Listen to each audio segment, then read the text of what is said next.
या मान लो theory based, या वो इसमें जुड़ जाता है एप्लीकेशन ऑफ कॉन्सेप्ट। अरे यस और नो? Yes sir. और उसके साथ साथ अगर आपका फिजिकल केमिस्ट्री है, फिजिक्स है, मैथ्स है, ये टॉपिक्स है, तो फिर इसमें जुड़ जाती है कैलकुलेशन। अरे यस और नो? Yes sir. आप मुझे मैं अपने अपना अनुभव बता रहा हूं।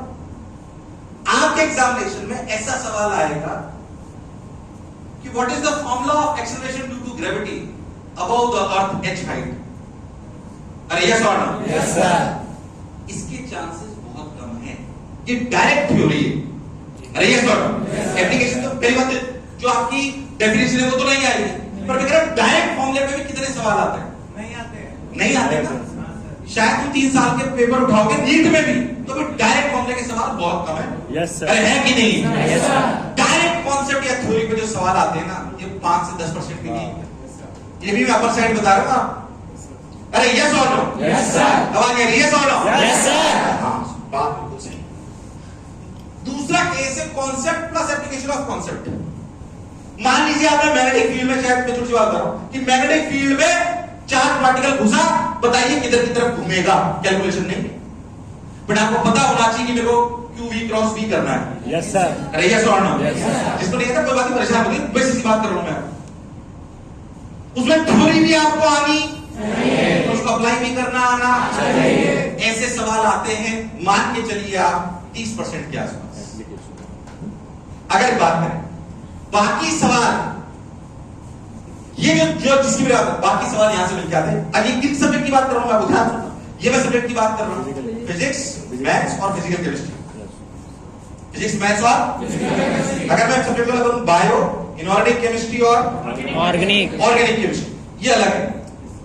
अरे यस और नो? Yes sir. ये वो टॉपिक है जिनमें ऐसा होगा। बाकी बच्चों से आप 70% आंसर रखें, बड़ी समझ लीजिए।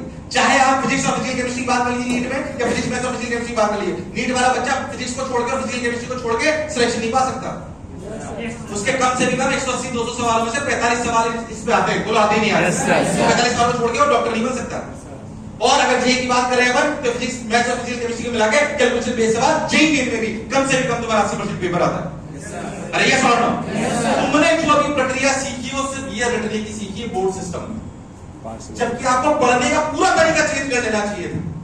पूरा तरीका जो आपने बदलाव नहीं लाया। मैक्सिमम बच्चे जो मेहनत करते हैं सेलेक्ट नहीं होते because they have not change themselves.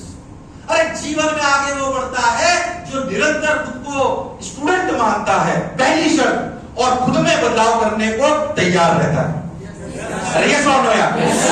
मैं कहता हूं बच्चे से, पहले तो क्या तुम्हें बोला लॉजिकल? Yes sir. अरे है कि नहीं? Yes sir. यानी कि बोर्ड और जेई या बोर्ड और नीट क्या सेम है, क्या अलग अलग? वो मार्क्स की लड़ाई है, ये रैंक की लड़ाई। यहां पे थ्योरी ज्यादा आएगी कि सवाल? थ्योरी की सवाल, थ्योरी की सवाल। सवाल में कैसे थ्योरी आएगी? Theory plus application of theory plus calculation, ये तीनों चीजें अपने को आनी चाहिए। जैसे थ्योरी लड़ रहा है बोर्ड की तरह, सिर्फ थ्योरी लड़ रहा है बोर्ड की तरह, उसका सिलेक्शन होगा ही नहीं। उसे उसको अप्लाई करना आना चाहिए। उसको बेसिकली उसको कैलकुलेशन अगर आती तो कैलकुलेशन भी करनी आनी चाहिए। जेई के बच्चे बेटा, पर एक बात बता दूं, आप आपस में तो दोस्ती नहीं करनी, और कर भी लो तो एक दूसरे से नॉलेज शेयर नहीं करनी। जेई के बच्चे क्या जेई और नीट का सिलेबस क्या फिजिक्स और केमिस्ट्री का सेम है? हाँ।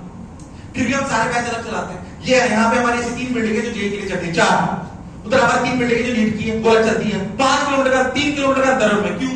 टीचर अलग है, सिस्टम अलग है, क्यों? जब फिजिक्स केमिस्ट्री सेम है। अरे है कि नहीं? नहीं, क्यों? क्योंकि दोनों एग्जामिनेशन टूल अलग है।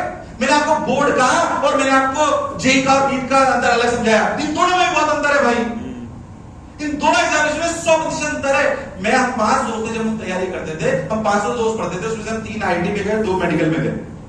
पर जो मेरा मेडिकल दोस्त था जिसकी 2 से हम रह गए, तो कभी भी हमारे जेई के सवाल सॉल्व नहीं करता था, बोलता तुम्हारे को टफ आते हमें नहीं लेना है इससे। जेई की रिक्वायरमेंट अलग है, नीट की रिक्वायरमेंट अलग है। जेई में कैसा देश को होना लड़का चाहिए, जो कॉम्प्लेक्स प्रॉब्लम जिसको आज तक किसी ने सॉल्व नहीं करा, उसे सॉल्व करके बता दे। 5 से लेट भी जाए चलेगा। अरे यस और नो? बॉम्बे वाली सीलिंग बननी थी, बॉम्बे वाली सीलिंग में मिनिस्टर साहब ने बोला कि 31 मार्च को मुझे मैप चाहिए अपने उस पे। बॉम्बे वाली सीलिंग अगर आपको बॉम्बे गए तो देखेंगे, बहुत बड़ी सीलिंग बनाई गई थी, जो डिफिकल्ट था, प्रेशर बहुत था वहां पे, वेव्स का प्रेशर बहुत ज्यादा था उस जगह पे, तो उनको टारगेट दिया 31 मार्च। तो 31 मार्च की शाम को जो हेड आईटी नहीं थे वो लोग, उन्होंने जाकर उनको बोला मिनिस्टर साहब को, साहब डिजाइन बन तो रही है पर अभी 10 दिन और लगेंगे। मिनिस्टर साहब ने बोला कोई बात नहीं, 10 दिन ऑर्डर करा दो, डिजाइन चलेगी। उन्होंने बढ़िया 10 दिन बाद डिजाइन बनाई, बढ़िया बॉम्बे वाली सीन खड़ा हुआ, शानदार, कोई दिक्कत वाली बात नहीं है। उन्होंने कॉम्प्लेक्स डिजाइन बना के बताई कि प्रेशर वेव सब कुछ झेल सकता था, कोई दिक्कत नहीं, चलेगा एकदम। अगर जो अपना मान लीजिए आपको रॉकेट को बनाना है, उसमें अगर 5 दिन डिले भी हो गया, पर वो परफेक्ट होना चाहिए, ऐसी प्रॉब्लम सॉल्व करनी होती है जो किसी ने नहीं करी। डॉक्टर ऐसे थोड़ी कर सकता है, डॉक्टर ऐसे थोड़ी कर सकता है भाई। उसी स्ट्रक्चर पे कोई इमरजेंसी पेशेंट लेटा हो, उसका खून बह रहा हो, वो थोड़ी बोलेगा ओ घर जाके पढ़ के आता हूं, तब तो निपट जाएगा वो। उसको तुरंत याद आना चाहिए कि कौन सी दवाई देनी है। बच्चा बीपी इतना हो गया, ब्लीडिंग हो रही है, ये दवाई लगा। इसलिए 200 सवालों में से 180 में से 150 उसको याद होने चाहिए। ये नीट की रिक्वायरमेंट है। जी एडवांस में आप 50% पेपर कर ले जाओगे, आपको टॉप 7 आईआईटी में नंबर मिल जाएगा। मिलेगा कि नहीं मिलेगा? कह रहा हूं आपके एग्जामिनेशन को पहचानिए। अगर नीट की बात करूं तो वो स्पीड और एक्यूरेसी का गेम है। किसका गेम है? सारे चैप्टर याद होने चाहिए, डीप में याद हो, कोई फर्क नहीं पड़ता। सारे फॉर्मूले और उनको कैसे अप्लाई करता है, उनकी टर्मिनोलॉजी बस याद होनी चाहिए। जे एडवांस का बच्चा है, भाई साहब से एक एक चीज डीप तक याद होनी चाहिए। अगर थोड़ा सा भी कम याद है तो उसका काम चलने वाला एग्जामिनेशन भले सिलेबस सेम है पर अलग है। मैं बात इसलिए बोल रहा हूँ, किसी पर्टिकुलर एग्जामिनेशन के बारे में ज्यादा नहीं बोल रहा हूँ, पर इस तरह समझ लीजिए, क्या ये बोर्ड से अलग है? Yes sir. क्या जे नीट भी अपने आप में अलग है? Yes sir.